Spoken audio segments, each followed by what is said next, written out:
Hi ಎಲ್ಲರಿಗೂ ನಮಸ್ಕಾರ. Welcome back to my vlogs. ನಾವು ಈ ಥರ ಗ್ಲಾಸ್ ಬಾಟಲ್ಸಲ್ಲಿ ಉಪ್ಪಿನಕಾಯಿ ಆಗಲಿ ತುಪ್ಪ ಆಗಲಿ ಸ್ಟೋರ್ ಮಾಡಿ ಇಟ್ಟಿರ್ತೀವಿ. ಎಷ್ಟೇ ವಾಶ್ ಮಾಡಿದ್ರು ಸಹ ಕೆಲವು ಸಲ ಉಪ್ಪಿನಕಾಯಿ ಸ್ಮೆಲ್ಲು ಘಾಟಾಗಿ ಆಗಿರುತ್ತೆ. ಸ್ಮೆಲ್ ಹೋಗೋದೇ ಇಲ್ಲ. ಆವಾಗ ನಿಂಬೆಹಣ್ಣು ರಸ ಸ್ಕ್ವೀಸ್ ಮಾಡಿದ್ಮೇಲೆ ನಿಂಬೆಹಣ್ಣು ಹೊಟ್ಟನ್ನು ಬಿಸಾಡೋ ಬದಲು ಈ ರೀತಿ ನಾವು ಗ್ಲಾಸ್ ಬಾಟ್ಲಲ್ಲಿ ಆ ನಿಂಬೆಹಣ್ಣು ಸಿಪ್ಪೆನ ಹಾಕ್ಬಿಟ್ಟು ಇದಕ್ಕೊಂದೇ ಒಂಚೂರು ವಿನೆಗರ್ ಇದ್ದೇ ಇರುತ್ತೆ ಎಲ್ಲರ ಮನೆಯಲ್ಲೂ. ಸೊ ಆ ವಿನೆಗರ್ನ ಒಂದು ಸ್ವಲ್ಪ ಹಾಕ್ಬಿಟ್ಟು ಇದಕ್ಕೆ ಒಂದು ಸ್ವಲ್ಪ ಬಿಸಿನೀರು, ಉಗುರು ಬೆಚ್ಚಗಿರೋ ನೀರು ಅಥವಾ ಬಿಸಿನೀರು ಇದ್ದರೆ ಆ ಬಾಟ್ಲಲ್ಲಿ ಹಾಕ್ಬಿಟ್ಟು ಚೆನ್ನಾಗಿ ಬಾಟಲ್ನ ಶೇಕ್ ಮಾಡಿ ಒಂದು 5 ನಿಮಿಷ ಇಟ್ಬಿಟ್ರೆ ಸಾಕು. ಅದರಲ್ಲಿರೋ ಒಂದು ಚೂರು ಸಹ ಬ್ಯಾಡ್ ಸ್ಮೆಲ್ ಇರಲ್ಲ. ಆ ಸ್ಮೆಲ್ಲೆಲ್ಲ ನೀಟಾಗಿ ಹೊಟ್ಟೋಗ್ಬಿಡುತ್ತೆ.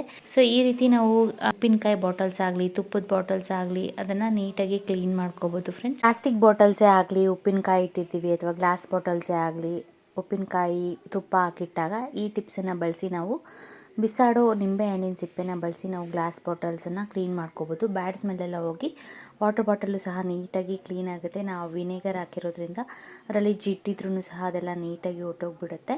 ಈ ಟಿಪ್ಸ್ ಎಲ್ಲರಿಗೂ ಯೂಸ್ಫುಲ್ ಆಗ್ಬೋದು ಅಂದ್ಕೊಂಡಿದ್ದೀನಿ ಫ್ರೆಂಡ್ಸ್. ನೋಡಿ, ನಾವು ಒಂದು ಬಟ್ಟೆ ತೊಗೊಂಡು ಒಡಿಸ್ಬಿಟ್ರೆ ಬಾಟಲು ನೀಟಾಗಿ ಆಗುತ್ತೆ. ನೆಕ್ಸ್ಟ್ ಟಿಪ್ ಅಂದರೆ ನಾವು ಹೊಸ ಚಪ್ಪಲಿ ಹಾಕೊಂಡಿರ್ತೀವಿ. ನಾವು ಚಪ್ಪಲಿನ ಹೊಸ ಚಪ್ಪಲಿ ಹಾಕೊಂಡು ಹೊರಗಡೆ ಹೋದಾಗ ಕೆಲವು ಸಲ ಏನಾಗ್ಬಿಡುತ್ತೆ ಅಂದರೆ ಚಪ್ಪಲಿ ಈ ರೀತಿ ಕಚ್ಬಿಡುತ್ತೆ. ಕಾಲೆಲ್ಲ ಈ ರೀತಿ ಬೊಬ್ಬೆ ಥರ ಎದ್ಬಿಟ್ಟು ಗಾಯನೇ ಆಗಿಬಿಡುತ್ತೆ. ಸಡನ್ನಾಗಿ ಆ ಉರಿ ಕಂಟ್ರೋಲ್ ಆಗಬೇಕು. ಅದು ಬೊಬ್ಬೆ ಥರ ಆಗದೆ ಇರಬಾರ್ದು ಅಂದರೆ ನಾವು ತಕ್ಷಣಕ್ಕೆ ಕೊಬ್ಬರಿ ಎಣ್ಣೆ ಆಗಲಿ ಅಥವಾ ಒಂಚೂರು ಹರಳೆಣ್ಣೆ ಆಗಲಿ ಎಲ್ಲಿ ಬೊಬ್ಬೆ ಬಂದಿರುತ್ತೋ ಅಲ್ಲಿ ಹರಳೆಣ್ಣೆ ಕೊಬ್ಬರಿ ಎಣ್ಣೆ ಹಚ್ಬಿಟ್ರೆ ಸಾಕು.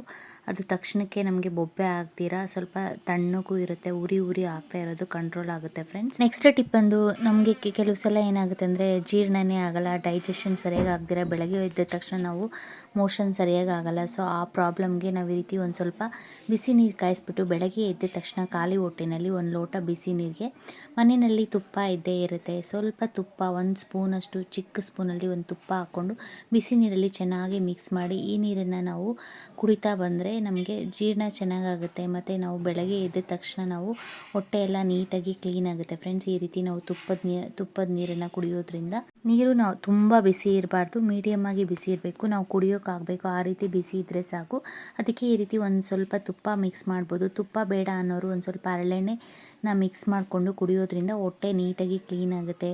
ಕೆಲವರಿಗೆ ಮೋಷನ್ಸ್ ಪ್ರಾಬ್ಲಮ್ ಇರುತ್ತೆ, ಅದು ಸಹ ಕಮ್ಮಿ ಆಗ್ತಾ ಬರುತ್ತೆ. ಈ ರೀತಿ ನಾವು ಡೈಲಿ ಖಾಲಿ ಹೊಟ್ಟೆನಲ್ಲಿ ಬಿಸಿ ನೀರು ಕುಡಿಯೋದ್ರಿಂದ ಆರೋಗ್ಯಕ್ಕೂ ಸಹ ತುಂಬ ಒಳ್ಳೆಯದು. ನೆಕ್ಸ್ಟ್ ಟಿಪ್ ಬಂದು ನಾನಿಲ್ಲಿ ತವಾ ಇಟ್ಕೊಂಡಿದ್ದೀನಿ. ತವಾನ ಬಿಸಿ ಮಾಡಿಕೊಂಡು ಅದ್ರ ಮೇಲೆ ನಾನಿಲ್ಲಿ ಕಸ್ತೂರಿ ಅರಿಶಿನ ತೊಗೊಂಡಿದ್ದೀನಿ. ಕಸ್ತೂರಿ ಅರಿಶಿನ ತೊಗೊಂಡು 1 ಸ್ಪೂನು ನಾನಿಲ್ಲಿ ತವಾ ಮೇಲೆ ಈ ರೀತಿ ಚೆನ್ನಾಗಿ ರೋಸ್ಟ್ ಆಗೋವರೆಗೂ ನಾನಿಲ್ಲಿ ಅರಿಶಿನ ಪುಡಿನ ರೋಸ್ಟ್ ಮಾಡ್ಕೊತಾ ಇದ್ದೀನಿ. ಈ ಅರಿಶಿನ ಈ ರೀತಿ ರೋಸ್ಟ್ ಮಾಡುವಾಗ ನಾವು ಆ ಸ್ಮೆಲ್ ಹಿಡಿಯೋದ್ರಿಂದ ನಮಗೆ ನೆಗಡಿ ಕೆಮ್ಮು ಆಗಿದ್ರೆ ಅದು ಸಹ ಕಂಟ್ರೋಲ್ ಆಗುತ್ತೆ. ಸ್ಮೆಲ್ಲು ಮನೆಯೆಲ್ಲ ಘಮ್ ಅಂತ ಇರುತ್ತೆ. ಬ್ಯಾಡ್ ಸ್ಮೆಲ್ ಇದ್ದರೆ ಆ ಬ್ಯಾಡ್ ಸ್ಮೆಲ್ ಎಲ್ಲ ಹೊಟ್ಟೋಗಿ ಒಳ್ಳೆ ರೂಮ್ ಫ್ರೆಶ್ನರ್ ಥರ ಘಮ್ ಅಂತ ಅರಿಶಿನ ಉರಿತಾ ಆ ಸ್ಮೆಲ್ಗೆ ಮನೆಯೆಲ್ಲ ಘಮ್ ಅಂತ ಇರುತ್ತೆ. ಈ ರೀತಿ ನಾವು ಆ ಅರಿಶಿನ ಪುಡಿನ ಘಮ್ ಅಂತ ಫುಲ್ಲು ಬ್ಲ್ಯಾಕ್ ಆಗೋವರೆಗೂ ನಾವು ಈ ರೀತಿ ರೋಸ್ಟ್ ಮಾಡ್ಕೋಬೇಕು ಮೀಡಿಯಮ್ ಉರಿನಲ್ಲಿ ಇಟ್ಕೊಂಡು. ನಾವು ಒಂದ್ಸರಿ ಒಂದು 2-3 ಸ್ಪೂನ್ ಅರಿಶಿನ ಪುಡಿನ ಈ ರೀತಿ ಗಮ್ಮನ್ನು ಹಾಗೆ ಹುರ್ಕೊಂಡು ಒಂದು ಬಾಕ್ಸಲ್ಲಿ ಹಾಕಿ ಸ್ಟೋರ್ ಮಾಡಿನೂ ಸಹ ಇಟ್ಕೋಬೋದು.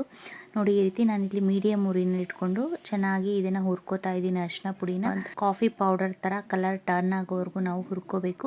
ಒಂದು ಸ್ವಲ್ಪ ಬ್ಲ್ಯಾಕ್ ಆದರೂ ಪರವಾಗಿಲ್ಲ.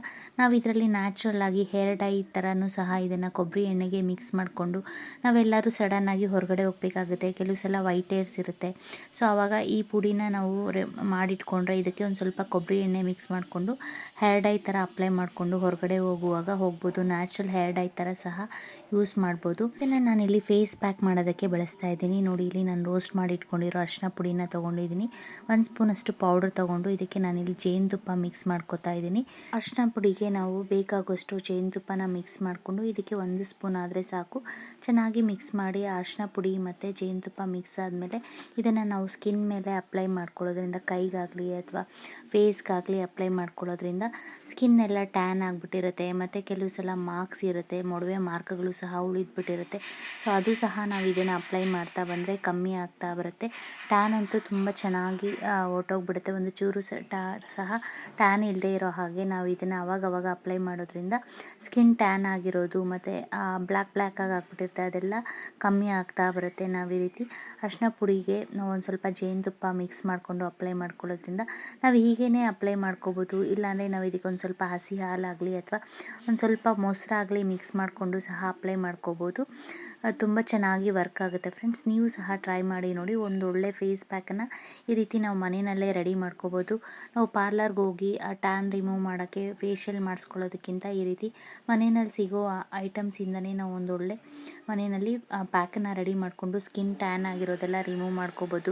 ಮತ್ತು ಕೆಲವು ಸಲ ಮಾರ್ಕ್ ಎಲ್ಲ ಇರುತ್ತೆ ಫೇಸ್ ಮೇಲೆ, ಮೊಡವೆ ಮಾರ್ಕ್ಗಳು, ಅದು ಸಹ ನಾವು ಇದನ್ನು ಅಪ್ಲೈ ಮಾಡ್ತಾ ಮಾಡ್ತಾ ಕಮ್ಮಿ ಆಗ್ತಾ ಬರುತ್ತೆ. ಸ್ಕಿನ್ನು ಸಹ ಗ್ಲೋ ಆಗುತ್ತೆ, ಸಾಫ್ಟ್ ಆಗುತ್ತೆ.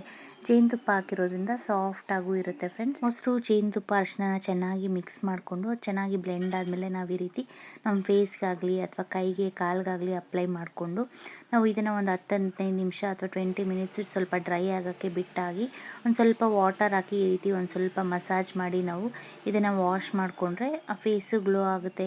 ನಮಗೆ ಟ್ಯಾನ್ ಆಗಿರೋದು ಕಮ್ಮಿ ಆಗ್ತಾ ಬರುತ್ತೆ. ಈ ಟಿಪ್ಸು ಎಲ್ಲ ಮಹಿಳೆಯರಿಗೂ ಎಲ್ಲರಿಗೂ ಯೂಸ್ಫುಲ್ ಆಗುತ್ತೆ ಫ್ರೆಂಡ್ಸ್. ಈ ಪ್ಯಾಕನ್ನು ಅಪ್ಲೈ ಮಾಡಿಕೊಂಡು ಒಂದು 20 ಮಿನಿಟ್ಸ್ ಬಿಟ್ಟು ಆಮೇಲೆ ನಾನು ವಾಶ್ ಮಾಡಿ ತೋರಿಸ್ತಾ ಇದ್ದೀನಿ. ಈ ರೀತಿ ಗ್ಲೋ ಬರುತ್ತೆ, ಸಾಫ್ಟಾಗೂ ಆಗುತ್ತೆ ಸ್ಕಿನ್ನು. ನೆಕ್ಸ್ಟ್ ಟಿಪ್ ಬಂದು, ಮನೆಯಲ್ಲಿ ಹಳೆ ಟೀ ಶರ್ಟ್ ಇದೆ, ನಾವು ಸ್ವಲ್ಪ ಹಳೇದಾಗಿದೆ, ಕಲರ್ ಶೇಡ್ ಆಗಿಬಿಟ್ಟಿದೆ ಅಂತ ಬಿಸಾಡೋ ಬದಲು ನಾವು ಟೀ ಶರ್ಟನ್ನು ಹೇಗೆಲ್ಲ ಯೂಸ್ ಮಾಡ್ಬೋದು ನೋಡಿ. ನಾವು ದಿಮ್ ಕವರ್ಗೆ ಟೀ ಶರ್ಟನ್ನು ಹಾಕಿ ನೋಡಿ, ನೀವೇ ಆಶ್ಚರ್ಯ ಹೋಗ್ತೀರಾ, ಅಷ್ಟು ತುಂಬ ಯೂಸ್ಫುಲ್ ಆಗುತ್ತೆ. ಸೊ ನಾನು ಇಲ್ಲಿ ದಿಮ್ ಕವರು ಈ ರೀತಿ ದಿಂಬಿರುತ್ತೆ. ಸೊ ನಾವು ದಿಮ್ ಕವರ್ ಹಾಕೋಕ್ಕೆ ಮುಂಚೆ ಈ ಶೇಡ್ ಆಗಿರೋ ಟೀ ಶರ್ಟ್ ಆಗಲಿ ಹಳೇದಾಗಿದೆ ಅಂತ ಬಿಸಾಡೋ ಬದಲು ಟೀ ಶರ್ಟನ್ನ ದಿಂಬಿಗೆ ಹಾಕಿಟ್ಬಿಡಿ, ನೀವೇ ಆಶ್ಚರ್ಯ ಹೋಗ್ತೀರಾ, ಅಷ್ಟು ಯೂಸ್ಫುಲ್ ಆಗುತ್ತೆ. ಸೊ ನಾವು ಈ ರೀತಿ ದಿಂಬಿಗೆ ವೈಟ್ ದಿಂಬಾಗಲಿ ಅಥವಾ ಯಾವುದೋ ಕಾಟನ್ ದಿಂಬುಗಳಿರುತ್ತೆ, ಅದಕ್ಕೆ ನಾವು ಒಳಗಡೆಗೆ ಈ ರೀತಿ ಹಳೇದಾಗಿರೋ ಟೀ ಶರ್ಟನ್ನು ಹಾಕ್ಬಿಟ್ಟು ನಾವು ಇದ್ರ ಮೇಲೆ ದಿಂಬ್ ಕವರ್ ಹಾಕೋದ್ರಿಂದ ನಾವು ತಲೆಗೆ ಎಣ್ಣೆ ಇಟ್ಟಿರ್ತೀವಿ ಅಥವಾ ಡಸ್ಟ್ ಎಲ್ಲ ತುಂಬ ಇರುತ್ತೆ, ಡಸ್ಟು ಹೋಗಿ ಆ ದಿಂಬಿಗೆ ಅಂಟ್ಕೊಳ್ಳಲ್ಲ. ದಿಂಬು ಒಂದು ಚೂರು ಸಹ ಗಲೀಜಾಗಲ್ಲ ಫ್ರೆಂಡ್ಸ್. ಒಳಗಡೆ ನಾವು ಇನ್ನೊಂದು ಟೀ ಶರ್ಟ್ ಹಾಕಿರೋದ್ರಿಂದ ದಿಂಬು ಸಹ ನೀಟಾಗಿರುತ್ತೆ. ಮತ್ತು ಮೇಲೆ ದಿಂಬು ಕವರ್ ಮಾತ್ರ ಗಲೀಜಾಗುತ್ತೆ. ಆಯಿಲು ಸಹ ಒಂದು ಚೂರು ಸಹ ದಿಂಬಿಗೆ ಅಂಟ್ಕೊಳಲ್ಲ. ದಿಂಬು ಸಹ ಬ್ಲ್ಯಾಕು ಸಹ ಆಗಲ್ಲ, ತುಂಬ ನೀಟಾಗಿರುತ್ತೆ. ನಾವು ಮಕ್ಕಳಿಗೆಲ್ಲ ಕೊಟ್ಟಾಗ ಮಕ್ಕಳು ಜೊಲ್ ಸುರಿಸ್ತಾ ಇರ್ತಾರೆ, ಆವಾಗಲೂ ಸಹ ಏನಾಗುತ್ತೆ ಅಂದರೆ ದಿಂಬು ಬೇಗ ಅಲ್ಲಲ್ಲಿ ಮಾರ್ಕ್ ಆಗಿಬಿಡುತ್ತೆ. ಸೊ ಆ ರೀತಿ ಮಾರ್ಕ್ ಆಗದೆ ಇರೋ ಹಾಗೆ ನಾವು ಒಳಗಡೆ ಈ ರೀತಿ ಒಂದು ಟೀ ಶರ್ಟ್ ಹಾಕ್ಬಿಟ್ಟು ಅದ್ರ ಮೇಲೆ ನಾವು ಆ ದಿಂಬಿಗೆ ಈ ರೀತಿ ನಾವು ದಿಂಬ್ ಕವರ್ ಹಾಕೋದ್ರಿಂದ, ಒಳಗಡೆ ಬಟ್ಟೆ ಇರೋದ್ರಿಂದ ಆಮೇಲೆ ಕವರ್ಗೆ ಏನಾದರೂ ಗಲೀಜಾದಾಗ ಅದು ಆಮೇಲೆ ಒಳಗಡೆ ಇರೋ ಬಟ್ಟೆ ಮೇಲೆ ಅಂಟ್ಕೊಳ್ಳುತ್ತೆ ಅಷ್ಟೇ. ಒಳಗಡೆ ದಿಂಬು ಒಂದು ಚೂರು ಸಹ ಗಲೀಜಾಗಲ್ಲ, ನೀಟಾಗಿ ಇರುತ್ತೆ ಫ್ರೆಂಡ್ಸ್. ಆಯಿಲು ಸಹ ಒಂದು ಚೂರು ಸಹ ಆಗಲ್ಲ. ಈ ಟಿಪ್ಸು ನಿಮ್ಗೆಲ್ಲರಿಗೂ ಯೂಸ್ಫುಲ್ ಆಗುತ್ತೆ ಅಂದ್ಕೊಂಡಿದ್ದೀನಿ. ಈ ರೀತಿ ನಾವು ಹಳೆ ಟೀ ಶರ್ಟನ್ನು ಯೂಸ್ ಮಾಡ್ಬೋದು ಫ್ರೆಂಡ್ಸ್. ನಾವು ಬೆಳಗಿನ ತಿಂಡಿಗೆ ಅಂತ ಇಡ್ಲಿ ಮಾಡಿರ್ತೀವಿ. ಕೆಲವು ಸಲ ಈ ರೀತಿ ಒಂದು 4-5 ಇಡ್ಲಿ ಮಿಕ್ಕೋಗ್ಬಿಟ್ಟಿರುತ್ತೆ.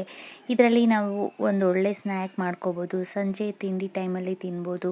ಮಕ್ಕಳು ಏನಾದರೂ ತಿಂಡಿ ಬೇಕು ಅಂತ ಹಠ ಮಾಡಿದಾಗ ಈ ರೀತಿ ಇಡ್ಲಿ ಮಿಕ್ಕೋದಾಗ ನಾವು ಒಂದು ಒಳ್ಳೆ ಉಪ್ಪಿಟ್ಟನ್ನು ರೆಡಿ ಮಾಡ್ಕೋಬೋದು. ಇದರಲ್ಲಿ ಇದು ಸ್ನ್ಯಾಕ್ ಥರನೂ ತಿನ್ಬೋದು. ನಾವು ಬೇಕು ಅಂದರೆ ಇದನ್ನು ನೈಟ್ ಡಿನ್ನರ್ ಟೈಮ್ಗೂ ಮಾಡಿಕೊಂಡು ತಿನ್ಬೋದು, ತುಂಬ ರುಚಿಯಾಗಿರುತ್ತೆ.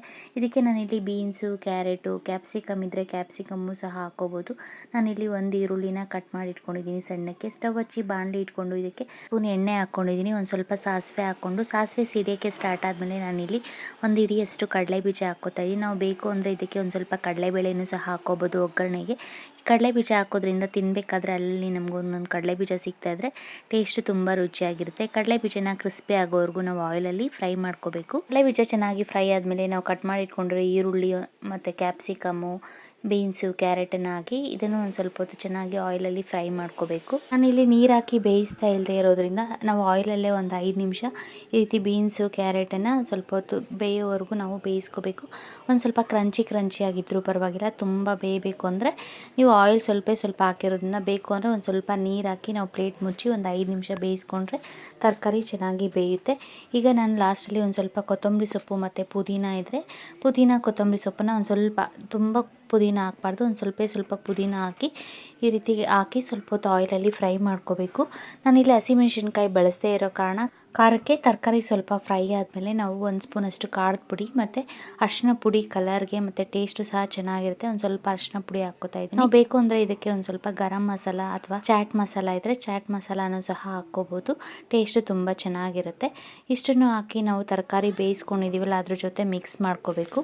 ಈಗ ಉಳಿದಿರೋ ಇಡ್ಲಿ ಇರುತ್ತಲ್ಲ, ಆ ಇಡ್ಲಿನ ತೊಗೊಂಡು ನಾವು ಈ ರೀತಿ ಪುಡಿ ಆದರೂ ಮಾಡ್ಕೋಬೋದು, ಇಲ್ಲಾಂದರೆ ನಾವು ಸಣ್ಣ ಸಣ್ಣದಾಗಿ ಪೀಸಸ್ ಮಾಡಿಕೊಂಡು ನಾವು ಹುರಿದಿಟ್ಕೊಂಡಿರೋ ತರಕಾರಿ ಜೊತೆ ಮಿಕ್ಸ್ ಮಾಡಿಕೊಂಡ್ರೆ ಒಂದೊಳ್ಳೆ ಇಡ್ಲಿ ಉಪ್ಪಿಟ್ಟು ರೆಡಿ ಆಗುತ್ತೆ. ಸಖತ್ ಟೇಸ್ಟೇ ಇರುತ್ತೆ. ಇದನ್ನು ಸ್ನ್ಯಾಕ್ಸ್ ಟೈಮಲ್ಲಿ ನಾವು ಮಕ್ಕಳಿಗಾದರೂ ಮಾಡಿಕೊಡ್ಬೋದು, ಇಲ್ಲಾಂದರೆ ನಾವೇ ಸಹ ಮಾಡ್ಕೊಂಡು ತಿಂದರೆ ಹೆಲ್ತಿಯಾಗೂ ಇರುತ್ತೆ ಮತ್ತು ತುಂಬ ರುಚಿಯಾಗಿರುತ್ತೆ. ಸೊ ಈ ರೆಸಿಪಿ ನಿಮಗೆಲ್ಲರಿಗೂ ಇಷ್ಟ ಆದರೆ ಪ್ಲೀಸ್ ಲೈಕ್ ಮಾಡಿ, ಶೇರ್ ಮಾಡಿ ಮತ್ತು ಸಬ್ಸ್ಕ್ರೈಬ್ ಮಾಡಿ, ಕಮೆಂಟ್ ಮಾಡಿ ಹೇಗಿದೆ ಅಂತ ತಿಳಿಸಿ ಫ್ರೆಂಡ್ಸ್. ಈ ರೀತಿ ಚೆನ್ನಾಗಿ ನಾವು ಇಡ್ಲಿನ ಹಾಕ್ಕೊಂಡಾದ್ಮೇಲೆ ಮಿಕ್ಸ್ ಮಾಡಿಕೊಂಡು ಒಂದು ಸ್ವಲ್ಪ ಹೊತ್ತು ಅದನ್ನು ಬಿಸಿ ಆಗೋವರೆಗೂ ಈ ರೀತಿ ಹುರ್ಕೊಂಡ್ರೆ ಇಡ್ಲಿ ಉಪ್ಪಿಟ್ಟು ರೆಡಿ ಆಗುತ್ತೆ. ಸ್ಟಾರ್ಟಿಂಗಲ್ಲಿ ಉಪ್ಪು ಹಾಕಿಲ್ದೇ ಇರೋದನ್ನು ಲಾಸ್ಟಲ್ಲಿ ಹಾಕಿ ಮಿಕ್ಸ್ ಮಾಡ್ಕೊಂಡಿದ್ದೀನಿ. Thank you.